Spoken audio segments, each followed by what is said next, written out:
Carenza didn't know the warriors who rode into Thornhaven that night were hunting for a ghost. She didn't know the mark branded into their armor matched the one her mother had traced onto her palm 1,000 times before the fever took her. And she certainly didn't know that 3 whispered words would shatter the life she'd built from nothing and drag her into a war that had been waiting 17 years for her to speak. All she knew was that the herbs weren't going to grind themselves, and old Maven would box her ears if the poultices weren't ready by morning. The healer's cottage sat at the edge of the village, close enough to smell the tannery when the wind shifted wrong, far enough from the tavern to avoid the drunks who sometimes mistook her door for somewhere they belonged. Carenza worked by candlelight, her fingers stained green from yarrow and comfrey, her back aching from hunching over the worn wooden table. She was 17 winters old and had been Maven's apprentice for 5 of them, ever since the old woman found her half-starved and fever-wild in the forest, clutching her dead mother's hand. Maven had never asked questions. In return, Carenza had never offered answers. Some secrets were safer buried. The sound of hoofbeats made her pause, not the lazy clop of a farmer's mare or the hurried trot of a messenger. This was thunder. Organized and relentless, the sound of many horses moving with military precision. Carenza set down her pestle and moved to the window. Torchlight flooded the village square. She counted 12 riders, maybe more, their horses midnight black and massive, bred for war rather than travel. The men themselves were harder to see, wrapped in dark leathers and traveling cloaks, but she caught the glint of weapons at their hips, and the rigid posture of soldiers who expected trouble. The insignia on their armor made her blood freeze, a crescent moon cradling a single flame. She knew that mark, had traced its lines in the dirt as a child while her mother whispered stories about the mountain kingdom, about the wolves who ruled there, about the fire that burned in their veins. The Valdres wolves, she breathed. No one from Valdres had crossed into the borderlands in over a decade. The mountain pack kept to themselves, their alpha rumored to be as cold and unyielding as the peaks he ruled. For them to ride this far south, this openly, something was very wrong. Or very desperate. Carenza should have stepped back from the window, should have snuffed her candle and pretended she'd seen nothing. That was the smart thing, the safe thing, the thing her mother had drilled into her since before she could walk. Stay hidden. Stay small. Never let them see what you are. Instead, she watched as the lead rider dismounted. He was tall, broad-shouldered, moving with the kind of controlled grace that spoke of violence held carefully in check. When he pushed back his hood, the torchlight caught features that seemed carved from stone. A hard jaw, sharp cheekbones, dark hair cropped close at the sides but longer on top. His eyes scanned the square with predatory focus, missing nothing. Those eyes found her window. Carenza jerked back, heart slamming against her ribs. Had he seen her? The candle was still burning. She'd been standing right there like a fool. A knock rattled Maven's front door. For a moment, Carenza couldn't move. Then training took over. She grabbed the pestle, the closest thing to a weapon, and crept toward the entrance. "Healer's cottage is closed until dawn," she called through the wood, keeping her voice steady. "If someone's injured, leave them on the step and I'll open the door." The voice was deep, commanding, the kind that expected obedience without question. "We're not here for healing." Carenza's grip tightened on the pestle. "Then you've got no business with us." A pause, then, quieter, almost amused. "You've got courage, little wolf. I'll give you that." Before she could respond, the door swung inward. Carenza stumbled back, raising the pestle uselessly as the warrior from the square stepped inside. Up close, he was even more imposing, filling the doorway, bringing the smell of pine and wood smoke and something else. Something wild that made her wolf stir for the first time in years. His eyes swept over her, clinical and assessing. They snagged on her wrists, her neck, and the strip of skin visible above her collar. "Where's the healer?" he demanded. "Away. Birthing in the next village." Carenza forced herself to hold his gaze. "I'm her apprentice. Whatever you need, We need information. He reached into his cloak and withdrew a folded piece of parchment. When he spread it open, Carenza saw a drawing, detailed and precise. A birthmark. Curved lines forming a crescent moon cradling a single flame, the same symbol on their armor, but organic, natural, the kind of mark someone was born with rather than chose. We're searching for anyone who bears this mark, the warrior said. Or anyone who's seen it. The Alpha King offers 1,000 gold pieces for information leading to— My mother had that mark, Carenza whispered. The words escaped before she could stop them, pulled from somewhere deep and instinctive, from the child who'd traced those lines on her mother's shoulder blade and asked what they meant. The warrior went rigid. Behind him, every soldier in earshot turned to stone. The silence was so complete Carenza could hear her own heartbeat, could hear the candle flame guttering in the sudden stillness. The warrior's eyes locked onto hers with an intensity that stole her breath. Say that again. Carenza's instincts screamed at her to run, to lie, to do anything except stand here beneath this stranger's burning gaze and repeat the words that had just condemned her. But it was too late for that.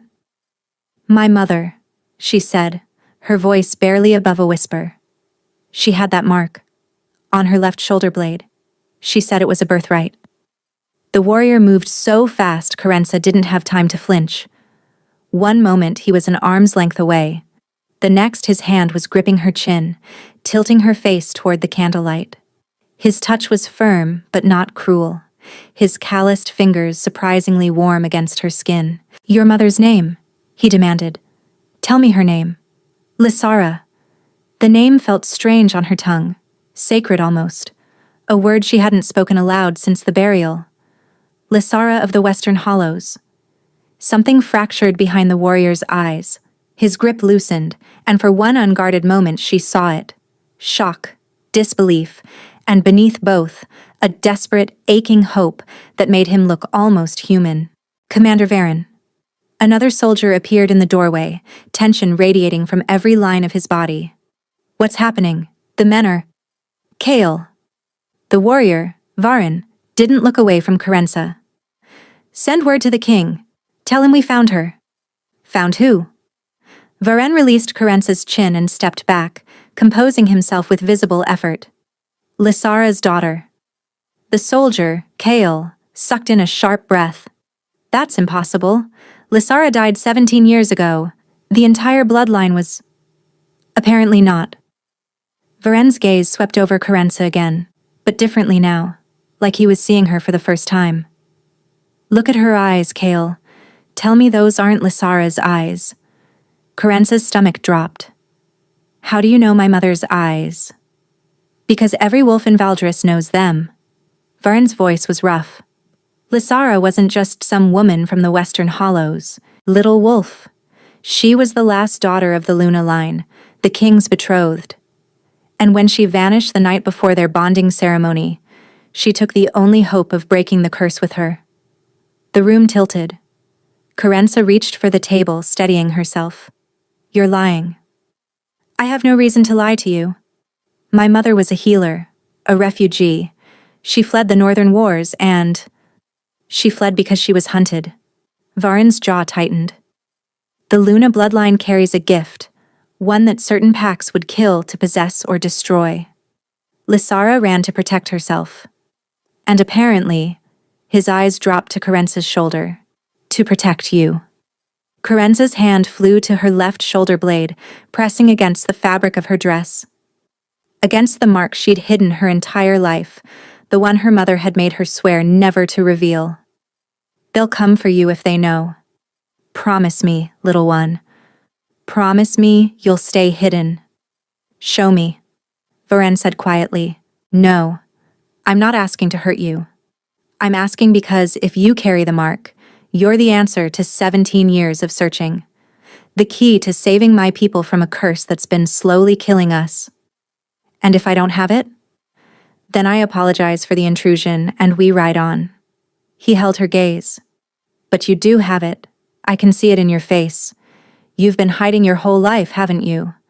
Always feeling different. Always knowing you didn't belong here. Always. Stop. Corenza's voice cracked. Just stop. Varen fell silent. The cottage felt too small, the walls pressing in, the air thick with secrets she'd spent 17 years burying. Her mother's whispered warnings, the strange dreams that had plagued her since childhood, the way her wolf had always felt muted, caged, like it was waiting for something she couldn't name. If I show you, she said slowly, what happens to me? You come with us to Valdris. You meet the king. And if the mark is true, you'll have a choice to make about whether to help us. And if I refuse? Something flickered across Varen's face. Then you refuse. I won't drag you to the mountains in chains. But Corenza. He used her name for the first time, and the sound of it in his voice made her wolf lift its head. Your mother didn't run to protect herself. She ran to protect the bloodline. To protect you. If she knew her people were dying, do you really think she'd want you to turn away? The words struck deep, finding wounds Corenza had thought scarred over. She thought of her mother's final days, the fever burning through her, the way she'd gripped Corenza's hand and whispered apologies for things that made no sense. I'm sorry I couldn't take you home. I'm sorry I couldn't give you the life you deserved. Find them someday, little one. When it's safe. Find them and tell them Lysara never stopped loving them. Corenza turned around. With trembling fingers, she unlaced the back of her dress just enough to bare her left shoulder blade. Behind her, Varen inhaled sharply. It's true, Kale breathed from the doorway. Luna's mercy, it's actually true. The mark burned against Corenza's skin like it knew it had finally been seen. And somewhere deep inside her, the wolf she'd spent her whole life caging began to howl. They rode before dawn. Corenza had 2 hours to pack her life into a saddlebag. Her mother's comb, a book of pressed herbs, the worn blanket that still smelled faintly of home. Maven would return to find only a note and a purse of gold coins Varen had pressed into Corenza's hands over her protests. For the healer. For taking care of what we lost. The journey north took 4 days. Varen kept her close, always within arm's reach. Though whether for protection or surveillance, Corenza couldn't tell. He spoke little, but she caught him watching her when he thought she wasn't looking, his expression unreadable. The other soldiers treated her with cautious reverence, stepping aside when she passed, lowering their eyes when she caught them staring. It made her skin crawl. They think you're sacred, Kale explained on the 3rd night when they camped at the base of the mountains. He was younger than Varen, with copper-streaked hair and an easier smile. The Luna bloodline hasn't produced an heir in 2 generations. Most of us thought the line was extinct. I'm not sacred. I'm a healer's apprentice who's good at grinding herbs. Kale's smile flickered. You might want to stop saying that before we reach the castle. The court has certain expectations. The court can choke on their expectations. He laughed, surprised and genuine. Lysara's daughter indeed. The mountains rose around them like sleeping giants, their peaks crowned with snow that glowed pink in the fading light. Corenza had never seen anything so beautiful or so terrifying. On the 4th morning, they crested a ridge, and Valdris spread before her. The city was carved into the mountain itself, tiers of dark stone rising toward a castle that seemed to grow from the peak like a natural formation. Waterfalls cascaded down cliff faces, catching rainbows in their mist. Smoke rose from 1,000 chimneys, and even from this distance, Corenza could see people moving through the streets, living their lives in this impossible vertical kingdom. Home, Varen said beside her. It was the most emotion she'd heard in his voice since the cottage. It's beautiful. It's dying. He nudged his horse forward. Come. The king is waiting. The ride down into the city took another hour. People stopped to stare as they passed, whispers spreading like wildfire. The commander returns. Who is that girl? Did you see her eyes? She looks like... Corenza kept her gaze forward, her spine straight, refusing to shrink under the scrutiny. The castle gates opened to receive them, and she entered a world of polished stone, flickering torches, and tapestries depicting wolves running beneath crescent moons. Servants appeared to take the horses. A woman in gray robes approached with a bow. "The king has requested an immediate audience," she said, her eyes curious but carefully neutral. "If you'll follow me." Coincidental glanced at Varen. He nodded once, something almost like reassurance in his expression. "I'll be right behind you." She followed the servant into the heart of the mountain, and with every step, she felt her old life falling away like dead leaves, making room for something new, something terrifying, something that had been waiting for her since the moment she was born. The throne room was not what Coincidental expected. She'd imagined cold stone and harsh judgment, a king on a distant dais looking down at her like she was something to be examined and discarded.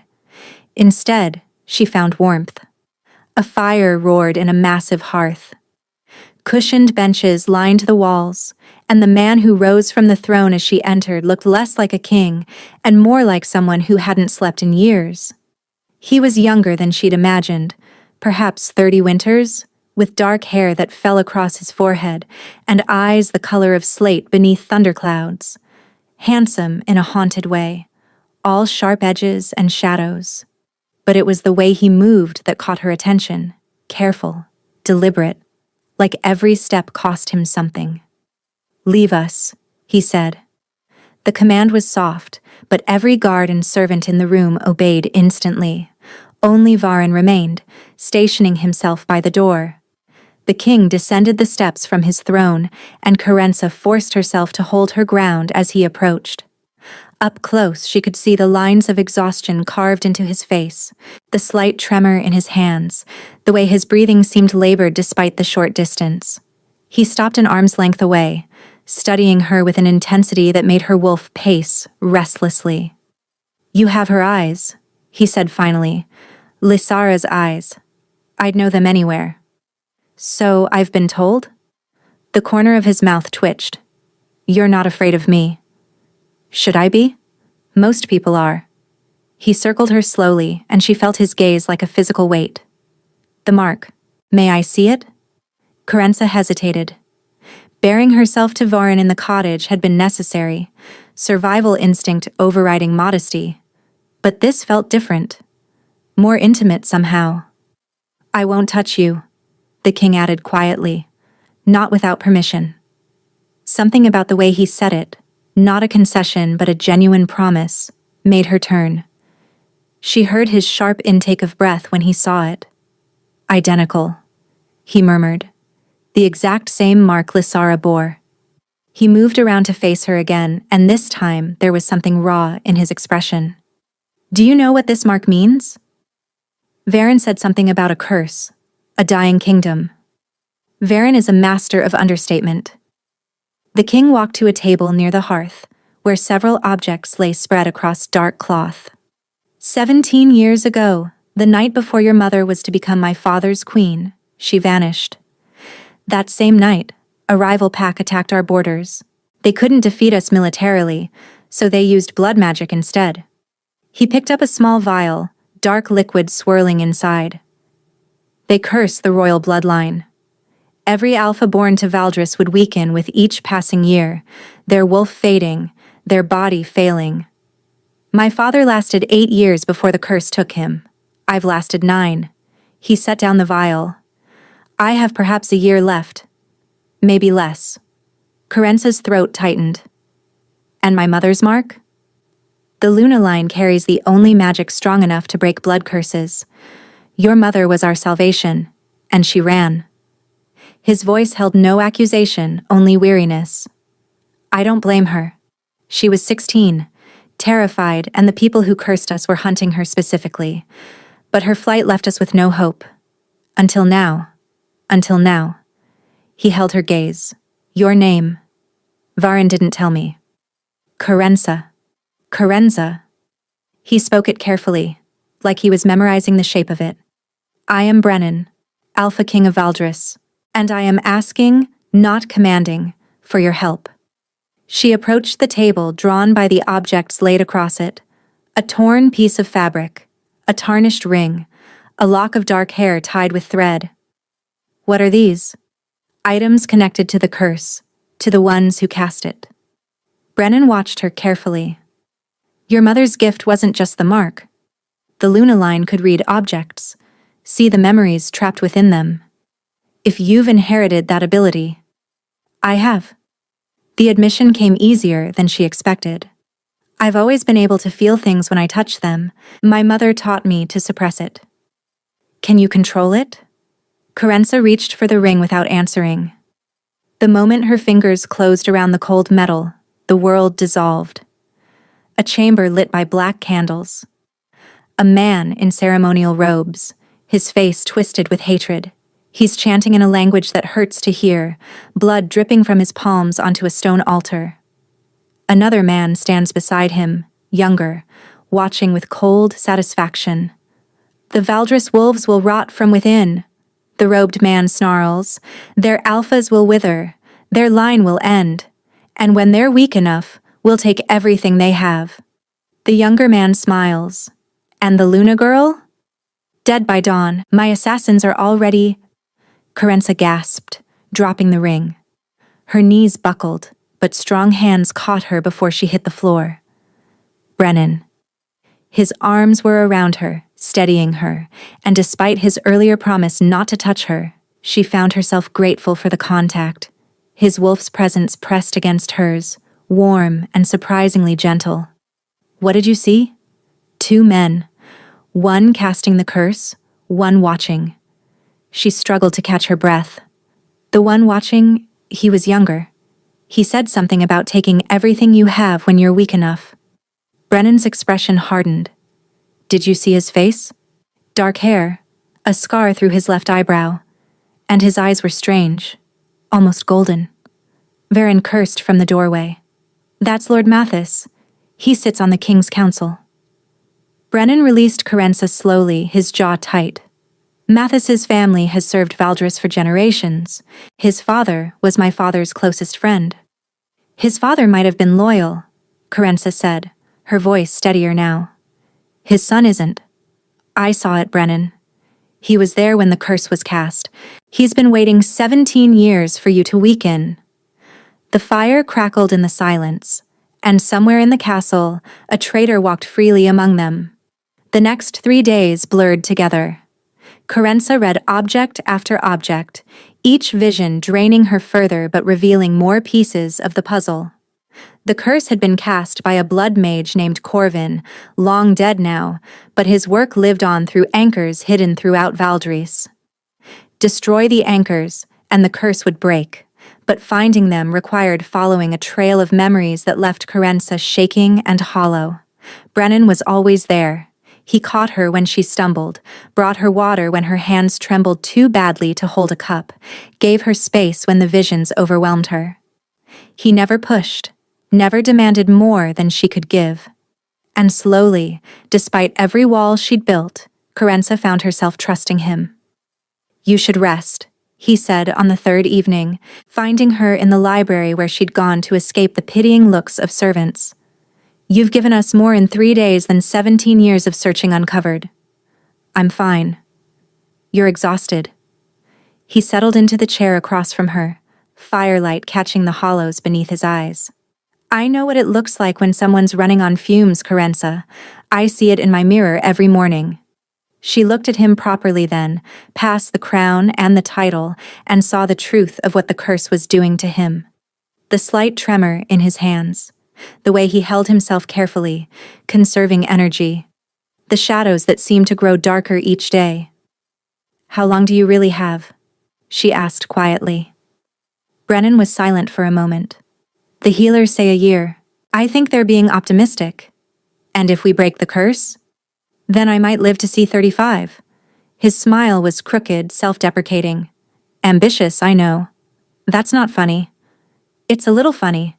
He leaned back, studying her. You're different than I expected. What did you expect? I don't know. Someone softer, maybe. Someone who'd flinch at the weight of all this. His gaze held hers. Instead, I got a woman who argues with commanders, insults courtly expectations, and reads cursed objects like she's daring them to break her. Before we continue, please take 2 seconds to like this video. Coincidental felt heat rise to her cheeks. I'm just trying to survive. You're doing more than that.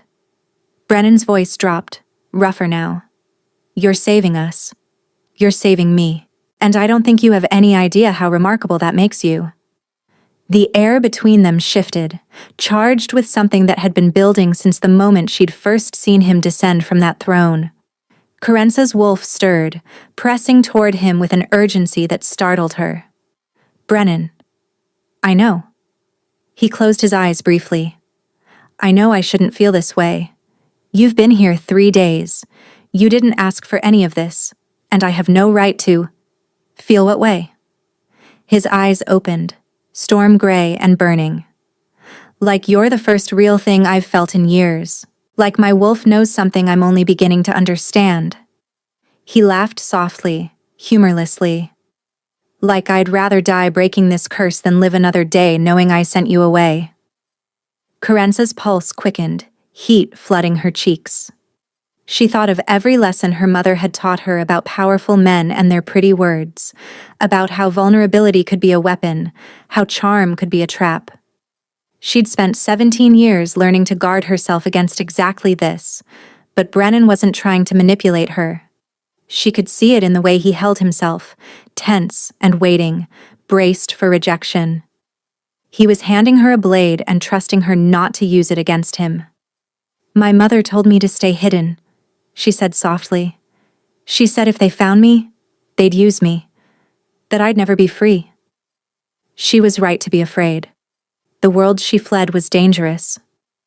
Brennan's voice was gentle. But I'm not going to use you, Coincidental. When this is over, when the curse is broken, whether that takes days or weeks, you can walk away.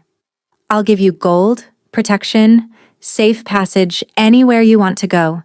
No obligations, no chains. And if I don't want to walk away? The question escaped before she could stop it. Brennan went very still. Then I would spend every day of whatever time I have left proving you made the right choice. Coincidental rose from her chair, crossed the small space between them, and before her courage could fail her, she leaned down and pressed her lips to his. He responded instantly, one hand coming up to cradle the back of her head, the other gripping the arm of his chair like he was restraining himself from pulling her closer. The kiss was gentle at first, questioning, and then deeper as she answered, her fingers curling into the fabric of his shirt.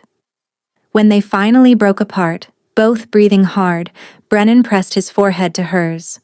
I've been dying for 9 years, he murmured, and I've never once felt as alive as I do right now. Then stay alive. Her voice was fierce.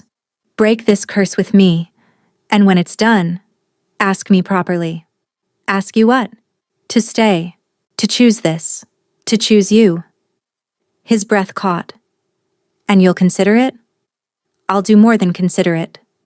She kissed him again, softer this time. But first, we have a traitor to catch and a curse to break. Brennan's laugh was rough with emotion. Always the practical one. Someone has to be. His thumb traced her cheekbone, reverent and wondering. You're going to destroy me, Coincidental of the Luna line, and I'm going to let you. Lord Mathis made his move on the 5th night. Coincidental had spent the day reading the remaining objects, saving the most difficult for last. She was reading the final object, a fragment of the original curse tablet, when the vision hit her harder than any before. Mathis in the castle corridors, speaking to a servant in hushed tones. The girl has seen too much. She knows about my family's involvement. She has to be eliminated before she reveals more. And the king? The king is dying anyway. Once the Luna Witch is dead, he'll have no hope left. Despair will finish what the curse started. Mathis smiles coldly. Tonight, the poison is already in her evening tea. By morning, this will all be over. Coincidental tore herself from the vision with a gasp, knocking the tablet from the table. Her hands were shaking, her heart racing, and her wolf howling in warning. Brennan! He was beside her in an instant, concern carved into every line of his face. "What is it? What did you see?" "Mathis knows. He knows I've uncovered his involvement." She gripped his arms, her fingers digging in. "He's going to poison me tonight. He said the poison is already in my tea." Brennan's expression went cold and lethal in a way she'd never seen before. "Varen!" The commander appeared at the door immediately. "My king? Find Lord Mathis, bring him to me in chains, and have every servant who's been near Corence's chambers detained for questioning." At once. Varen disappeared. Brennan turned back to her, his hands framing her face. "You're not drinking anything that doesn't come directly from my hand. You're not leaving my sight. Do you understand? Brennan, think about this." Corence's mind was racing despite her fear. "If you arrest Mathis now, you have my word against his. A borderland healer's apprentice accusing a high lord of treason. Half your council probably already thinks I've bewitched you. I don't care what they think." "You should. You're their king." She forced herself to breathe, to think. "We need to catch him in the act. Let him believe his plan is working. Draw him out and get him to confess where his allies are, where the curse anchors are hidden. You want to use yourself as bait." His voice was flat with controlled fury. "I want to end this. All of it. Tonight. And if something goes wrong, if the poison reaches you before we can stop it, then you'll save me." She held his gaze. "I trust you, Brennan." Something cracked behind his eyes. "You shouldn't. I'm not fast enough. Not strong enough. The curse has taken too much. You're strong enough." She kissed him, brief and fierce. "You've been holding this kingdom together through sheer will for 9 years. You can hold on one more night." Brennan pulled her close, his arms wrapping around her like he could shield her from everything with his body alone.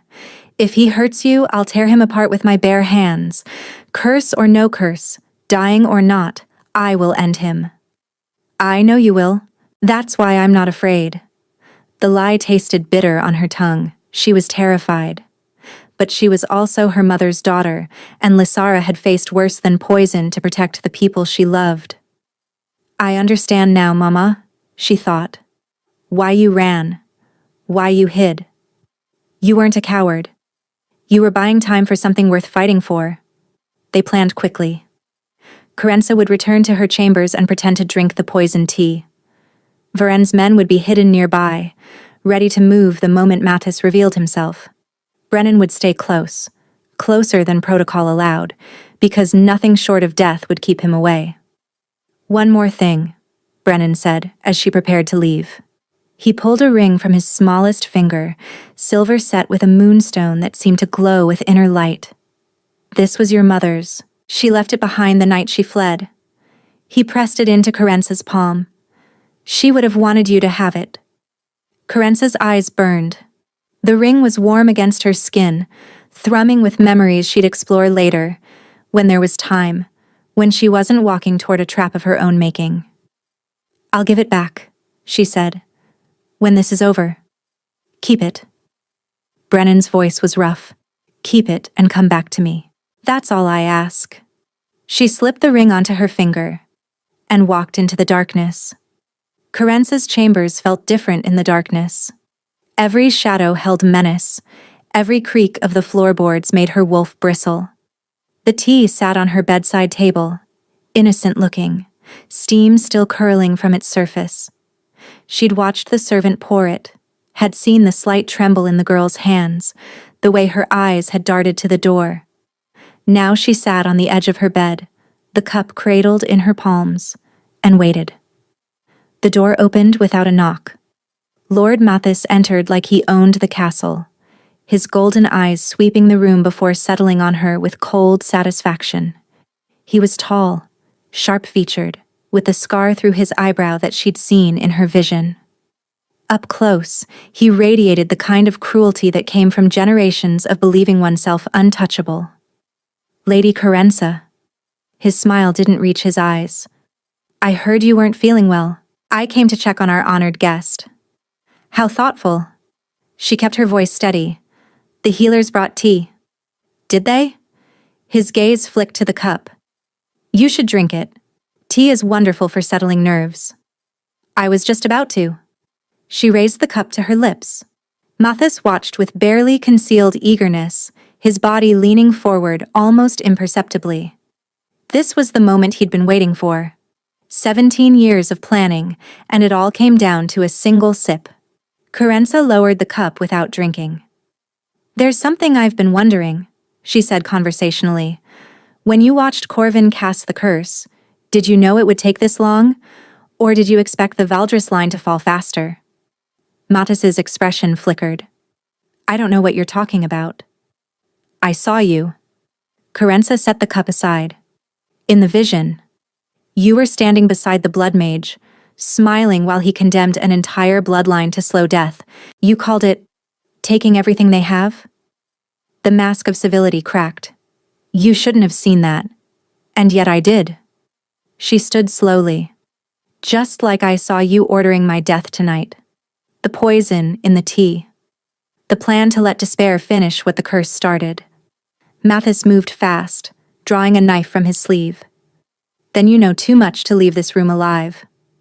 I was counting on that. The door burst open. Varen and 6 warriors flooded into the chamber, swords drawn. Brennan came behind them, moving slower but with deadly intent burning in his eyes. Mathis spun, knife still raised, and found himself surrounded. Lord Mathis. Brennan's voice was ice. You stand accused of treason, conspiracy to murder, and crimes against the crown. Drop your weapon. You're dying anyway, boy. Mathis's composure shattered into something ugly.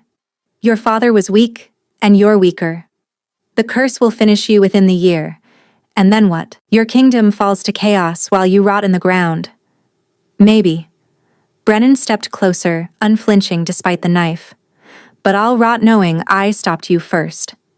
Mathis lunged. Not at Brennan, but at Coincidental, the knife arcing toward her throat in a desperate final strike. If he couldn't escape, he'd take her with him. Time seemed to slow. Coincidental saw the blade coming, saw Brennan's face contort with horror, saw Varen moving too slowly to intercept.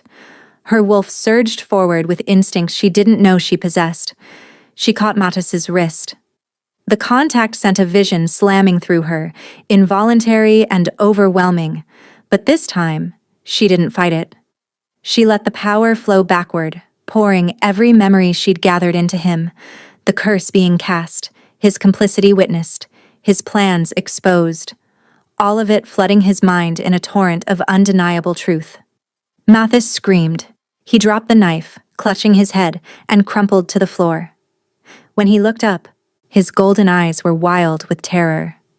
What did you do to me? I showed you what I see. Coincidental's voice was steady despite her shaking hands. Every secret, every sin, all of it, living in your head now, the way it's been living in mine. Brennan was beside her instantly, his arm wrapping around her waist, steadying her. Are you hurt? No. She leaned into him. But he will be, for the rest of his miserable life. Varen hauled Mattis to his feet. Where are the curse anchors? Tell us, and the king might show mercy. Mattis laughed, broken and bitter. You think I'm the only one? My family has been working toward this for generations. Even if you break the curse, there are others who'll... Let them come. Brennan's voice cut through like a blade. I'll face them all. But first, he nodded to Varen. Take him to the dungeons. We'll get the anchor locations from him one way or another. As the warriors dragged Mathis away, Coincidental sagged against Brennan's chest. You caught his wrist, he murmured into her hair. I've never seen anyone move that fast. I didn't think. I just acted. Your wolf. He pulled back to look at her, wonder in his expression. It's not muted anymore, is it? Coincidental felt it then, truly felt it for the first time in her life. Her wolf, no longer caged, no longer hidden, but fully awake and thrumming with power she'd never known she possessed. No, she breathed. It's not. Brennan smiled. genuine and warm despite the chaos around them. Welcome home, little wolf. They found the curse anchors within 2 days. Mathis broke under questioning, revealing 5 locations scattered throughout Valdris where blood magic had been bound to stone and bone. Varen led teams to destroy each one while Carenza guided them through visions, pinpointing exactly where the dark artifacts were hidden. When the last anchor shattered, Brennan gasped. Carenza was beside him in the war room when it happened. She watched the color flood back into his face, watched his hands steady, and watched him straighten like a weight had been lifted from his shoulders. It worked. Kale breathed from across the table. Luna's mercy. It actually worked. Brennan looked at his hands, turning them over like he was seeing them for the first time. Then he looked at Carenza, and the emotion in his eyes made her heart stutter. You did this, he said softly. You saved me. Saved all of us. We did it together. No. He crossed to her, cupping her face in hands that no longer trembled. I've been searching for 17 years, sent hundreds of scouts, spent fortunes on trackers and mages, and found nothing. You've been here 8 days, and you broke an unbreakable curse. His thumb traced her cheekbone. You're extraordinary, Carenza. I'm just a healer's apprentice. You're the woman I love. The words hung in the air between them. Carenza felt the air leave her lungs. Brennan. I know it's too soon. I know I promised you could walk away. And I meant it. You can have gold, safe passage, anything you want. His voice roughened. But I need you to know that these 8 days have been the best of my life. Not because you saved me, but because you challenged me, laughed at me, kissed me like I was worth something more than a dying crown. Tears burned her eyes. You are worth more than that. Then stay. The word was a prayer. Not because of duty or destiny or any of the reasons the court will whisper about. Stay because you want to. Because this, he pressed her palm to his chest, where his heart beat strong and steady. Feels like home to you, the way it does to me. Carenza thought about the life she'd left behind. The healer's cottage, the grinding herbs, the crushing weight of merely existing. She thought about her mother's warnings, all those years of hiding all that fear. And she thought about how none of it had prepared her for this. A king who asked instead of demanded, who offered freedom in the same breath as forever, who looked at her like she'd hung the stars. My mother ran from this place, she said slowly. She spent her whole life hiding, protecting me from a destiny she thought would destroy me. Brennan's expression tightened with pain. I understand. If you need to go, let me finish. She smiled through her tears. She ran because she was 16 and terrified and alone. But I'm not 16. I'm not alone. And I'm done being terrified of something this beautiful. Hope flickered in his eyes. Carenza, I'm staying. She rose on her toes and kissed him, soft and certain. I'm choosing you, Brennan of Valdris, today and tomorrow, and every day you'll have me. He made a sound somewhere between a laugh and a sob, crushing her against him, burying his face in her hair. I'll have you forever if you'll let me. Forever sounds like a good start. When he finally pulled back, his eyes were wet, but his smile was radiant. Marry me. Is that a command, Your Majesty? It's a plea. He dropped to one knee right there in the war room, surrounded by maps and candles and the remnants of a broken curse. Carenza, daughter of Lysara, will you be my queen? My partner? My mate? She looked down at this man who had every reason to be hard and cold, who had watched his family die and his body fail and his kingdom suffer, and who somehow still knew how to hope. Yes. The word came out fierce. Yes to all of it. Brennan surged to his feet and kissed her breathless, lifting her off the ground, spinning her in a circle while she laughed against his mouth. From the doorway, Varen's voice drifted in. Should I inform the council, or would you like a moment? Give us an hour, Brennan called back without breaking the kiss. Maybe 2. Carenza heard Kale's delighted whoop somewhere in the corridor. And wrapped in Brennan's arms, her wolf singing in harmony with his, she finally understood what her mother had been protecting all along. Not a curse, not a burden. A chance at something extraordinary. The bonding ceremony took place under the first full moon of spring. The entire kingdom gathered in the great courtyard, torches blazing against the night, as Coincidental walked toward the man who had become her whole world. She wore silver silk that seemed to glow in the moonlight, her mother's ring on her finger, the Luna mark visible through the open back of her gown for all to see. Brennan waited at the altar, dressed in the deep blue of Valdres royalty, looking healthier and stronger than anyone had seen him in years. When his eyes found hers, everything else faded away. The high priestess spoke the ancient words, binding wolf to wolf, soul to soul. Coincidental and Brennan exchanged vows they'd written themselves, promises of partnership and choice and love freely given. "I spent my life hiding," Coincidental said, her voice carrying across the silent crowd. "Afraid of what I was, of what I could do. You showed me that my gift wasn't something to fear. You gave me a home. You gave me a pack. You gave me you." She smiled through tears. "I choose you, Brennan. Every day, in every way, for the rest of our lives." Brennan's voice was rough with emotion. "I was dying when you found me, not just from the curse, but from years of carrying a weight I thought I'd bear alone. You didn't just save my life, Coincidental. You reminded me it was worth living." He took her hands. "I choose you, not as my salvation or my healer, but as my equal, my partner, my heart." When they kissed, the crowd erupted in cheers. The celebration lasted until dawn. There was music and dancing and enough wine to fill the mountain rivers. Cale gave a toast so heartfelt that even Varen wiped his eyes. And through it all, Brennan kept Coincidental close, his hand in hers, his wolf pressed warmly against her own. Later, in the quiet of their chambers, he traced the mark on her shoulder blade. "Do you ever wonder what would have happened if Varen hadn't found you?" "Sometimes." She turned in his arms. "I'd still be grinding herbs, hiding from a destiny I didn't understand. And I'd be dead within the year. But that's not what happened." She kissed the corner of his mouth. "You sent warriors into a tiny borderland village, and one of them knocked on a healer's door and everything changed." Brennan smiled. "Best decision I ever made? Second best." She grinned. "The first was not running when I admitted my mother had that mark." He laughed, pulling her closer. "The warriors went silent because they knew. Even then, they knew you were the answer to everything."